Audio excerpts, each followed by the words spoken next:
Saya dulu pernah punya ide untuk mencat Erwin, tapi satu band nggak ada yang setuju, ya udah nggak jadi.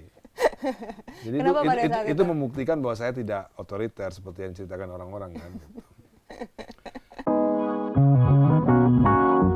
Jadi gini, Mas Dhani, boleh kita masuk ke musik sekarang? Boleh. Nah, ntar dibilang pertanyaan klasik lagi. Karena hampir mungkin semua YouTube channel yang gue tonton, ada Ahmad Dhaninya pasti akan menanyakan soal ini.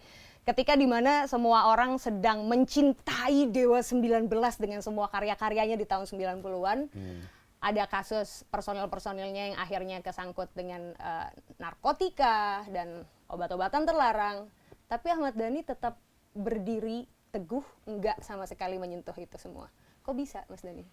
Nggak cocok aja, saya sebenarnya suka, cuman nggak cocok aja. Sebenarnya suka? Iya, saya pernah nyoba ganja juga, nggak cocok. Kenapa bisa, kenapa nggak cocok? Ya badan saya nggak cocok aja, bukan saya nggak suka lah, bukan saya nggak mau, bukan saya takut dosa, enggak.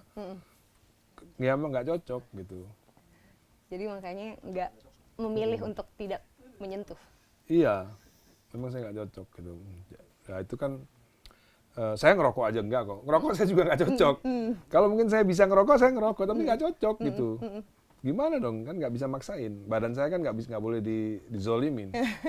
Badan saya menolak. Badan saya menolak. Benar. Kalau alkohol, wine masih masuk. Tapi kan itu kan bukan barang terlarang, bukan tidak melanggar undang-undang. Kalau narkotik kan melanggar undang-undang. Jadi memang tidak cocok ya jawabannya. Tidak cocok. Itu ya. Sekarang pun juga alkohol juga nggak terlalu bisa banyak saya gitu. Lama-lama nolak-nolak juga badan ini. Gitu. Nggak usah alkohol. Teh botol saya nggak kuat. Serius, Mas? Iya serius. Teh botolnya badan saya nolak gitu. Menurut saya mungkin beberapa merek teh botol itu mungkin ada yang apa? Zat pengawetnya tuh terlalu banyak gitu. Jadi badan saya nolak. Badannya terlalu priayi, nggak bisa kena yang gitu-gitu kali Mas Dhani. Jadi detoksifikasinya selalu berjalan gitu, makanya nggak bisa kena yang ada gitu-gituan ya. Kayaknya itu. Mungkin ya. Mungkin kan nggak, karena semakin tua kita semakin berkurang kan fungsinya kan. Fungsi hati turun, fungsi ginjal turun. Jadi ya. Tapi memang sejak usia muda memang saya nggak bisa rokok, ganja nggak bisa, heroin nggak bisa gitu. Sempet dianggap nggak asik nggak sama tongkrongan minimal pada saat saya itu bahkan yang namanya ekstasi saya nggak pernah. Satu obat pun saya nggak pernah nelan ekstasi. Dimusuhin nggak sama tongkrongan? Ya saya memang tidak nongkrong sama mereka. Makanya saya memang nggak nongkrong sama seniman-seniman atau musisi yang menggunakan itu. Memang saya nggak nongkrong. Oke. Jadi lingkungannya pun juga udah dipilih-pilih ya dari dulu ya? Ya kita cari lingkungan yang enak-enak aja lah. Benar. Begaul sama tukang parfum ikutan wangi. Istilahnya iya, gitu ya Mas Dhani ya? Oke, Mas Dhani balik lagi ke soal musik. Orang banyak yang mikir Ari Lasso dulu cabut dari Dewa dan akhirnya jadi clash sama Ahmad Dhani. Tapi ngelihat makin kesini padahal nggak ada hubungan yang buruk sama sekali ada di situ. Ya sebenarnya kan Ari Lasso kan bukan dipecat sama Dewa 19. Dia kan sudah mengundurkan diri sejak 1995 kan sebenarnya. Bahkan saya yang melarang, bahkan menolak dia untuk meninggalkan Dewa 19, saya sendiri. Jadi kadang-kadang saya untuk supaya di band itu harmonis, kadang-kadang saya ikut nyoba lah heroin gitu, bareng-bareng gitu kan, supaya bandnya ini tetap asik gitu ya. Tetap asik lah, jadi supaya Ari Lasso ada temennya gitu. Ya waktu itu memang harus dipahami, waktu itu belum ada undang-undang yang melarang heroin. Undang-undangnya nggak ada, jadi heroin waktu itu barang yang tidak bisa ditangkap polisi, orang pakai heroin. Jadi waktu itu kita nggak tahu. Ari Lasso pun nggak tahu kalau itu barang yang berbahaya, nggak tahu dia. Zat adiktif. Gitu. Ternyata berbahaya sekali. Mas Ari memutuskan untuk keluar. Ya akhirnya tahun 97 tahun 98 saya udah nggak bisa I can hold him back.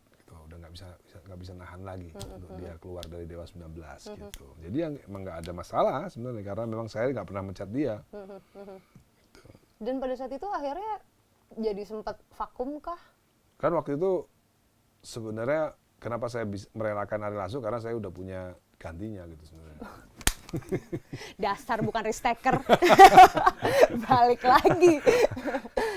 Ada Once, oh ya udah deh ini kayaknya Once, oke ya udah kayaknya Once gitu. Oke, ketemulah seorang sosok Elfon dah di tengah-tengah masa Jadi itu. saya tuh gitu, melepaskan seseorang yang penting, kalau udah ada gantinya baru saya berani. Oh gitu. Iya. Itu berlaku di semua aspek kehidupan ya? Iya. Oke, baik.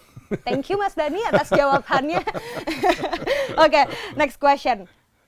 Wong Aksan.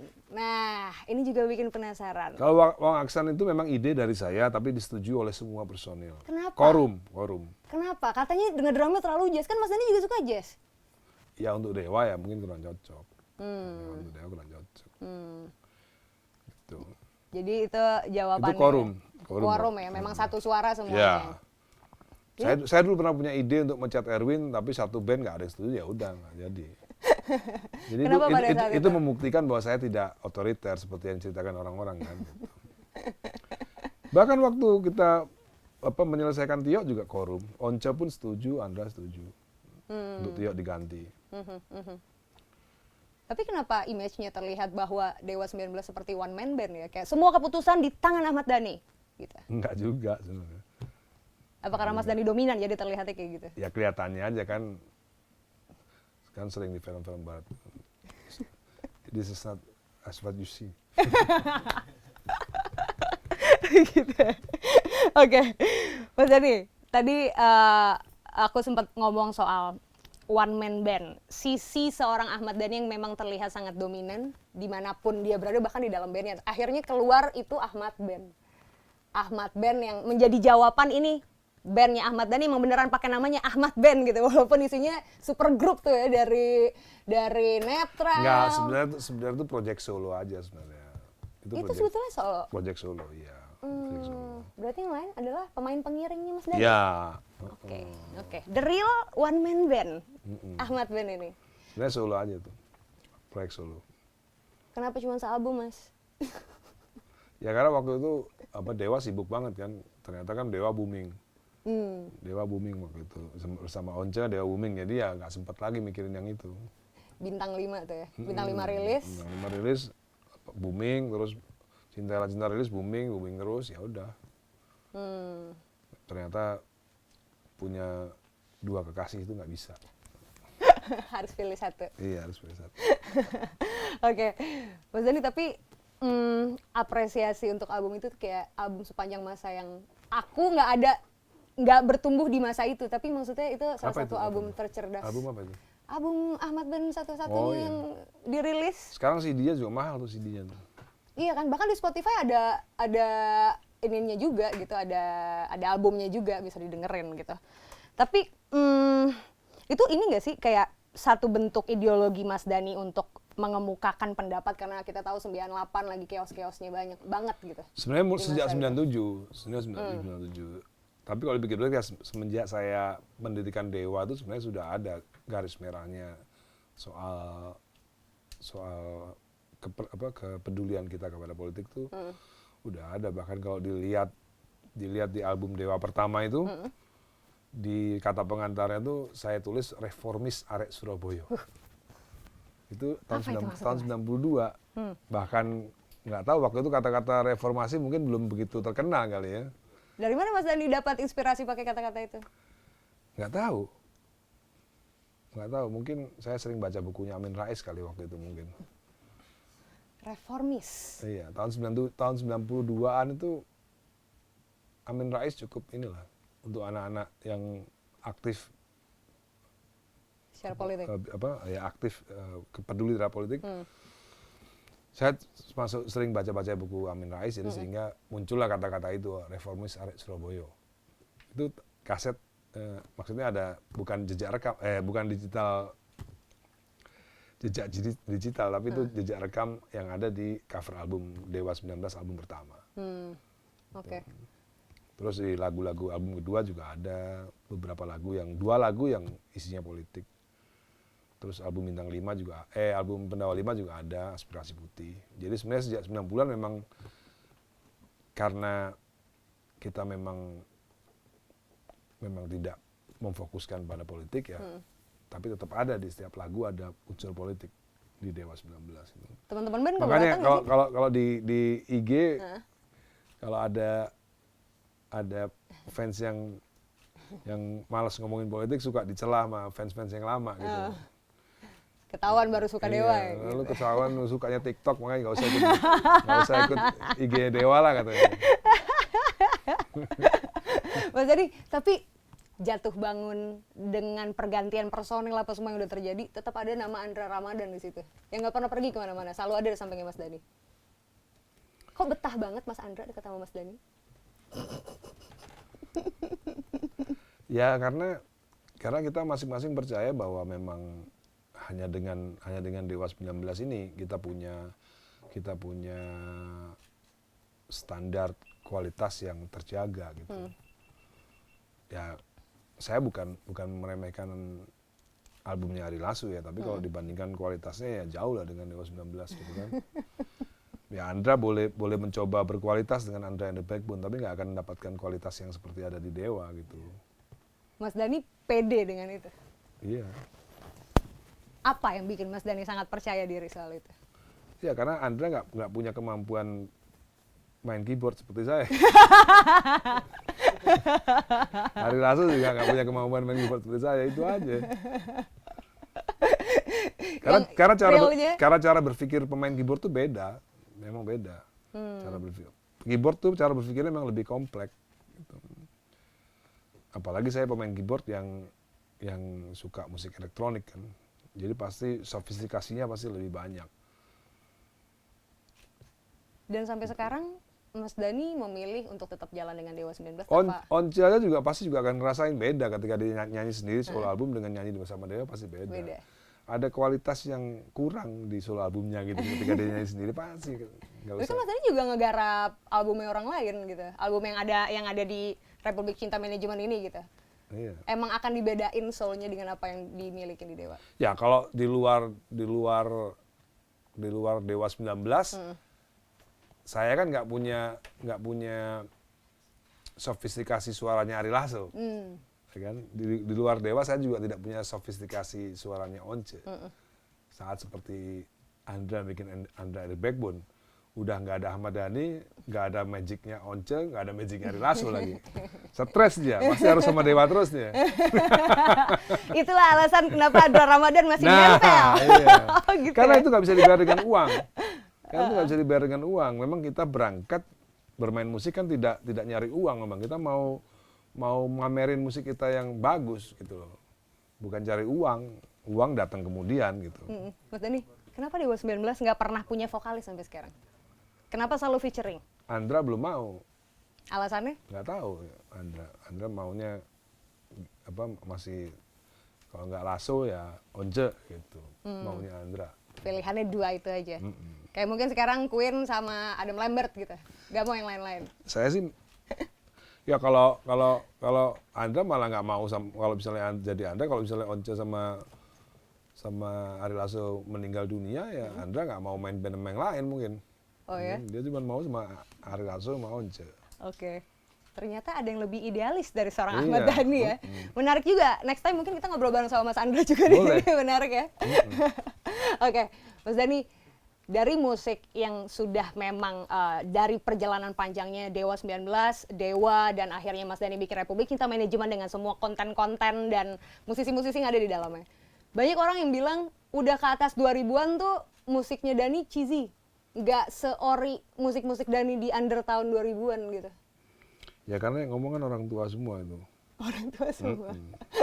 Mungkin mereka membandingkan akhirnya gitu, karena makin sini makin modern, apa neng nang nong neng lah, apalah itu rilis-rilisan. Padahal itu cuma satu lagu doang neng nong neng kan. Jadi ngerusak semuanya. Iya. Jadi rusak susu sebelanga kan jadinya. Padahal kan nggak gitu. Menurut saya justru malah lagu terbaik Dewa 19 itu judulnya bukan Cinta Manusia Biasa menurut saya. Aransemennya baik, liriknya bagus, kan, vokalnya Once bagus. Itu tahun 2009 itu. Perempuan paling cantik di negeriku Indonesia juga bagus lagunya Dewa itu. Iya. Itu malah sofistikasinya tingkat tinggi. Oh ya? Adjustment-nya dari apa Mas Dhani bikin lagu itu, penasaran juga. Yang mana itu? Perempuan paling cantik di negeriku Indonesia. Ya saya kan masukkan unsur klasik ke situ kan, termasuk lagu Bukan Cinta Manusia Biasa kan, saya kan juga memasukkan unsur klasik. Jadi sebenarnya banyak orang yang salah ketika misalnya ada yang bilang gini, setelah cerai sama Maya Estianty, karir musik Ahmad Dhani redup. Itu kan by asumsi kan. Kalau mereka by data, kita bukain royalti dan lain-lain, justru malah lebih banyak setelah Cerai. setelah 1.000 ke atas. Orang kan cuma berasumsi aja bicaranya, tidak by data kan, seperti bilang lagunya banyak yang bergengsi di tahun 90-an. Padahal lagu Kirana itu bukan lagu saya, lagunya Erwin. Saya cuma bikin lirik doang. Roman Picisan tahun 2000 kan. Satu, kurang bagus apa lagu Satu? Bagus banget. Enggak, itu tahun 2000 sekian, 2005. Jadi ya kebanyakan anak-anak usia 40 tahunan, 30 tahun yang ngomongin lagu 90 lebih bagus. Ya itu wajar lah, itu kan masanya mereka. Sama aja kayak kita ngomongin, lagu Edith Foster bagus 80-an, 90-an kurang, ya itu ya karena mereka hidup tahun 80-an. Mungkin kayak vibrance yang mereka tangkap ketika dengerin lagu itu sekarang sama dulu tuh beda. Beda. Gitu ya. Oke, Mas Dhani, tapi tadi di awal Mas Dhani sempat juga ngomong bagaimana seorang Ahmad Dhani ini juga besar dengan ajaran filsafat dan sufistik gitu ya, dengan semua yang Mas Dhani. Dan itu juga mempengaruhi penulisan Mas Dhani dengan lirik-lirik yang Mas Dhani bikin gitu. Ya tentunya. Seberapa besar sih arti nama-nama besar seperti Jailani? Sebenarnya gini, kenapa Dan saya semuanya. banyak masukin unsur sufistik ke dalam lagu saya? Karena saat itu tidak ada musisi yang memasukkan unsur sufistik ke dalam lagunya. Ini sebetulnya lihat pasar. Sebenarnya ngelihat, ya bukan pasar, ngelihat belum ladang itu, field itu belum ada yang masuk gitu. Makanya saya masuk gitu. Oh gitu. Iya. Jadi bukan Ahmad Dhani bikin dulu terus masarin, tapi lihat ternyata itu belum ada yang pernah garap. Ya kebetulan orang nggak berpikir ke sana. Kalau sekarang orang banyak berpikir ke sana, ya saya pindah ladang lain. Oh gitu ceritanya. Iya. Aku baru memahami itu loh, karena maksud itu kayak originally ada di dalam meskipun memang itu bagian daripada perjalanan hidupku. Meskipun memang itu bagian daripada perjalanan hidupku. Tapi kebetulan waktu itu menarik yang pernah ditulis sama M.H. Ainun Najib di buku yang kamu bilang tadi itu. M.H. Ainun Najib itu bilang sebenarnya bukan Ahmad Dhani dompleng Al-Ghazali, dompleng Jalaluddin Rumi, Abdul Qadir Jailani. Justru ketiga sufistik itu menjadi terkenal ketika nama-nama dibawa oleh Ahmad Dhani. Iya, Ini yang ngomong bukan aku itu, yang ngomong M.H. Ainun Najib. Ada benernya juga gitu loh. Di samping di sisi lain memang saya ingin mempopulerkan ketiga tokoh tersebut gitu kan. Sekarang dulu waktu zaman saya SD, apa Al-Ghazali nggak ada yang tahu. Sekarang orang Al-Ghazali pada tahu semua. Google juga bikin Iya. itu semakin mudah. Apa sih Mas Dhani yang berpengaruh banget, maksudnya sajak-sajak cinta yang mereka buat, Sebenarnya itu Soal masalah apa? intellectuality aja. Ya saya kenapa saya ngefans sama Queen kan karena memang musiknya Queen kan memang kadar intelektualitasnya kan lebih tinggi. Nah, kenapa saya misalnya saya lebih mengutamakan Sayyidina Ali misalnya karena memang dari sisi intelektual Sayyidina Ali itu lebih intelek daripada ketiga yang lainnya. Atau misalnya kenapa saya menokohkan Al-Ghazali, Jalaluddin Rumi, Abdul Qadir Jailani, mereka itu memang the most intellectual Muslim gitu loh. Itu aja sih sebenarnya. Dan Mas Dhani memasyarakatkan itu lewat lagu-lagu yang Mas Ya. Dhani bikin. So, jangan lupa untuk like, subscribe, komen, dan juga share video ini ya. Sampai ketemu di Jadi Geni berikutnya. Bye-bye.